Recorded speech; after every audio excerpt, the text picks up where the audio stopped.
Blackjack masasında en çok para nerede kaybediliyor biliyor musunuz? Kötü şansta değil, yanlış oynanan ellerde. İşte bugünkü konumuz da bu. Blackjack oynarken bir kazinonun size karşı kaza avantajını azaltma konusunda en ufak bir şansınız olmasını istiyorsanız, size dağıtılan her eli doğru şekilde nasıl oynamanız gerektiğini bilmeniz gerekir sevgili dostlar. Bugün size en yanlış oynanan 6 elin kitaba uygun olarak nasıl oynanması gerektiğini anlatacağım. Aslında ben bugün anlatacağım ellerin nasıl oynanması gerektiğini size evvelki videolarımda vermiş olduğum kompozisyona bağlı temel strateji tablosunda vermiştim. Ama öyle eller var ki oyuncular verdiğim strateji tablosuna uygun oynamakta tereddüt ediyorlar veya korkuyorlar. Umarım onlar da bu videodaki açıklamalarım sonrasında doğru oyuna dönerler. Zaten de doğru oyuna dönmeleri de kendi menfaatleri içindir. Çünkü yanlış oynanan her el sizin cebinizden paralarınızın kazinolara uçmasına sebep olur. Bazen diğer oyuncular, hatta pit boss, size anlatacağım gibi oynamanızı beğenmeyebilir veya eleştirebilirler. Ama siz lütfen bu dışarıdan gelen seslere kulak asmayın. Çünkü inanın Blackjack'in en doğru nasıl oynanacağını kazino çalışanları dahil çok az kişi bilir. Hem kim bilir belki siz de bu elleri yanlış oynuyor olabilirsiniz. Bütün gayeniz ise mümkün olan en iyi kazanma şansını kendinize vermektir. Blackjack oyununun temel strateji tablosunun bazı maddeleri çoğu oyuncuya zaten mantıklı gelir. Mesela ellerinde hard 16 varken krupiyenin açık kağıdı altılı ise kağıt istemeden beklemeyi veya ellerinde çift 8'li varken krupiyenin beşlisine karşı 8'leri bölmeyi mantıklarıyla bulabilir ve uygulayabilirler. Ama bir sürü elde de temel stratejiyi bilmeyen oyuncular mantık ve sezgileriyle doğru oyunu bulamazlar ve maalesef hatalı kararlar verirler. İşte bugün bu elleri sizinle birlikte inceleyeceğiz ve neden strateji tablosunun kararların doğru olduğuna ispatlarıyla bakacağız. Bir numarada elimize gelen hard 12 ile krupiyenin açık kağıdının 2 veya 3 olduğu duruma bakalım. Bu el birkaç yanlış şekilde oynanabilir. Bunlardan birincisi double down yapmak, yani bahsinizi iki misline çıkarmaktır. Eğer bunu yapan sensen hemen bırak. Çünkü 12 ile double yaparak sadece hit, yani kağıt istemek yerine 2 kat daha fazla parayı çöpe atıyorsun.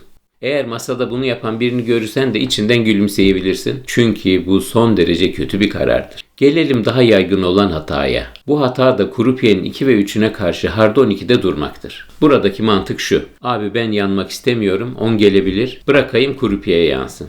Ama gerçek şu ki krupiyenin açık kağıdı 2 veya 3 olduğunda elini yapma ihtimali yanma ihtimalinden daha yüksektir. Sevgili dostlar bakın, bu el ister stand deyin ister hit negatif beklentili bir eldir. Bu negatif beklentili ellerde amaç kazanmak değil daha az kaybetmektir. Şöyle düşünebilirsin, sana aslanla mı dövüşmek istersin yoksa vahşi bir köpekle mi diye sorsam ikisini de istemezsin ama köpeği seçersin değil mi? İşte krupiyenin 2 veya 3'üne karşı 12'de kağıt istemek aslanla değil köpekle dövüşmek gibidir. Durmaktan yani stand'den daha az kaybettirir. 2 numarada gelelim çift 9'luya. Çoğu oyuncu krupiyenin 2'den 6'sına kadar açık kartlarına karşı 9'ları bölmeyi bilirler. Mantık doğru. Krupiyenin kartı kötü, böl, masaya daha fazla para koy ve daha fazla kazan. Ama iş diğer kartlara gelince işler karışır. Doğru strateji şöyledir. Krupiyenin 2'den 9'a kadar olan kartlarına karşı 9'ları bölmelisin. Burada tek istisna 7'dir. Yani krupiyenin 2'den 6'ya kadar 6 dahil ve ayrıca 8 ve 9'una karşı böl. Krupiyenin 7'sine karşı ise stand. Çünkü 18 ile durmak krupiyenin 7'sine karşı bölmeye göre sizin açınızdan daha yüksek beklenti verir. Peki ya 8'e karşı neden bölmeliyiz? Evet, 18'i bozmak istemezsin ama gerçek şu. 8'e karşı 9'ları bölmek beklenen kazancını 2 katına çıkarır. Dolayısıyla böl. 9'a karşı ise ilginçtir. Bölerek daha fazla kazanmazsın ama daha az kaybedersin. Burada amaç yine kazanmak değil, zararı minimize etmektir. 10 ve as içinde zaten biliyorsunuz stand, yani kağıt almadan bekliyorsun. 3 numarada krupiyenin 10'una karşı hard 11'i konuşacağız. Bu elde çoğu oyuncunun kafası haklı bir sebeple karışıyor. Çünkü bu elin nasıl oynanması gerektiği değişik coğrafyalardaki blackjack versiyonlarına bağlı olarak maalesef farklıdır. Değişik versiyonlarla neyi kastettiğimi açıklayayım. Örneğin ABD'de oynuyorsanız veya ABD'de olmasa da eğer oynadığınız Blackjack'te krupiye kendisine başlangıçta bir değil de 2 kart alıyorsa versiyonu ile, yani biri kapalı biri de açık demek istiyorum. Krupiyenin başlangıçta kendisine tek kart aldığı ENHC yani Avrupa versiyonu da farklıdır. Böyle bir elde birçok oyuncunun kafasındaki düşünce şu oluyor.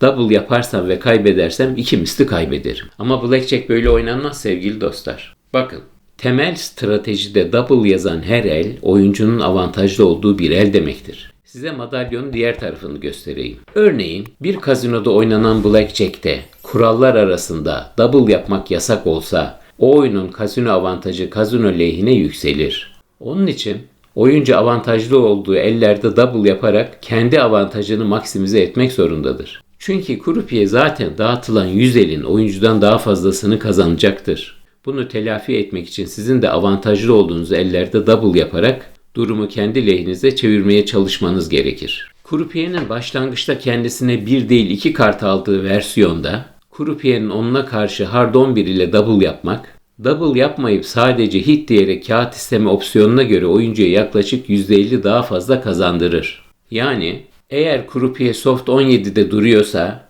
2'den 10'a kadar 10 dahil elinizdeki hard 11 ile her zaman double, krupiye soft 17'de kendisine kağıt almaya devam ediyorsa da krupiyenin 2'den as'a kadar, evet as dahil olmak üzere tüm kartları için her zaman double yapmalısınız. Gelelim ENHC yani European No-Hole Card Blackjack versiyonuna.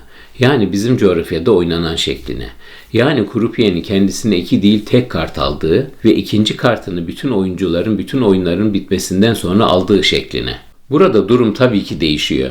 Bu versiyonda krupiyenin onuna karşı hard 11 ile double yapmıyoruz sevgili dostlar. Sadece hit diyerek kart istiyoruz. Yani tekrar hatırlayalım.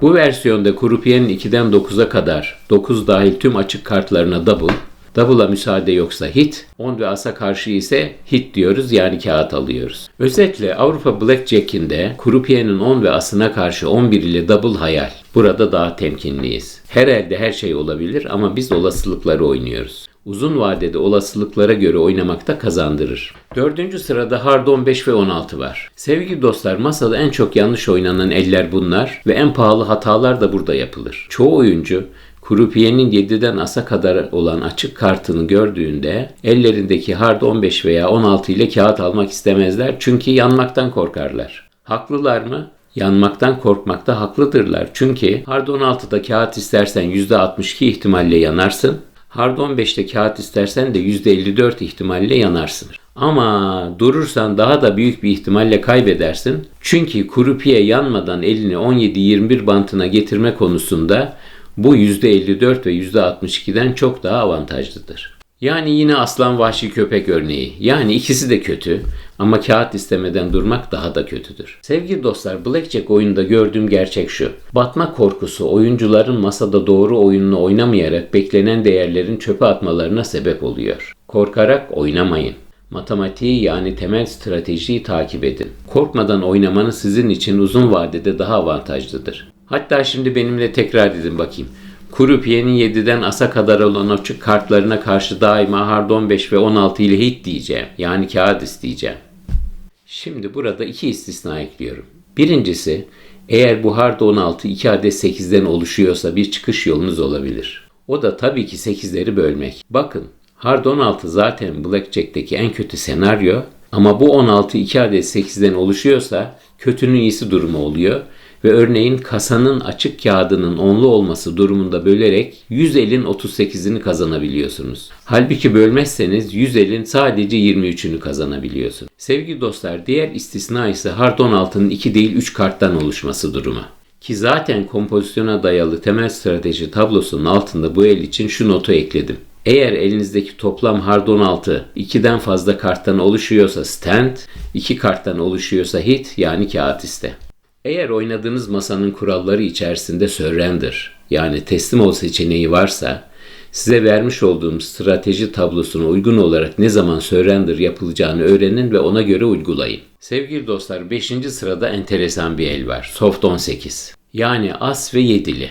Eğer birisinin blackjack bilgisini test etmek, anlamak istiyorsanız bunun en hızlı yolu şu soruyu sormanızdır. Kardeş, senin eline soft 18 gelince ne yapıyorsun? Maalesef bunu neredeyse kazinolardaki hiç kimse de bilmiyor. İronik olan da şu. Soft 18'i doğru oynamak kazinodaki çoğu insana göre seni daha kötü bir oyuncu gibi gösterir. Düşünsenize, elinizde as ve yedili var. Toplam sayınız 18. Krupiyenin açık kağıdı da 9'lu. Ve siz bir kağıt istiyorsunuz ve elinizde bir 8'li geliyor. Ne oldu eliniz? Artık soft değil, hard bir 16.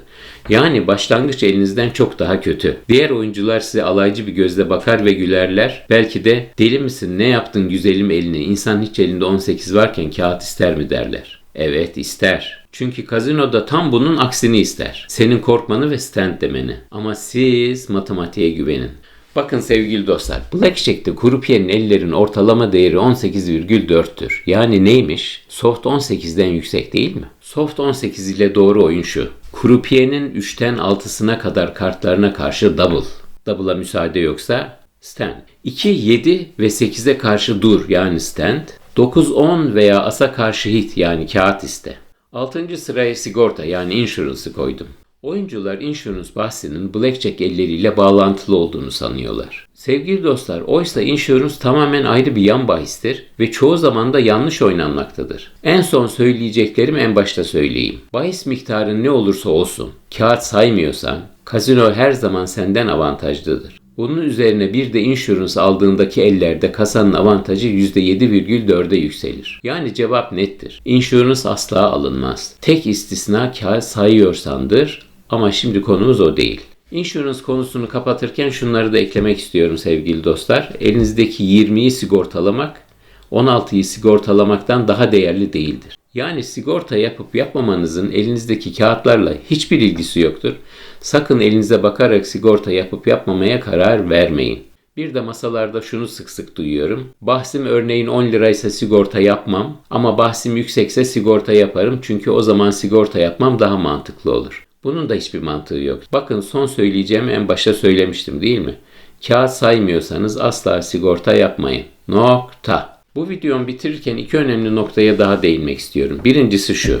Biliyorsunuz ortalıkta bir sürü blackjack varyasyonları var ve bu varyasyonlarda da farklı kurallar var. Öncelikle şunu unutmayın.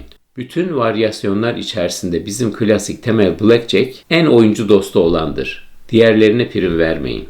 Ve belki daha önemlisi de şu. Eğer olur da bu blackjack varyasyonlarından birisini oynamaya kalkarsanız da asla benim size verdiğim blackjack temel stratejisini o varyasyonlarda kullanmaya kalkmayın.